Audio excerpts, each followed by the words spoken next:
Hello mga guys, isi-share ko lang sa inyo yung tinitirahan namin.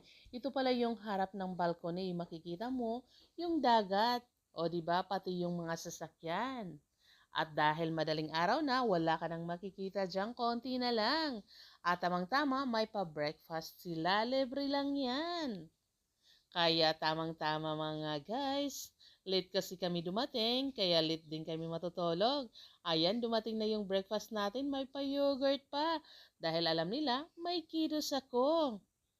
At hindi nawawala yung tamiya nila, yung falafel. Iyon na nga guys, sinishare ko lang sa inyo yung free breakfast nila, pati yung view ng tinitirhan namin. Maganda naman siyang hotel.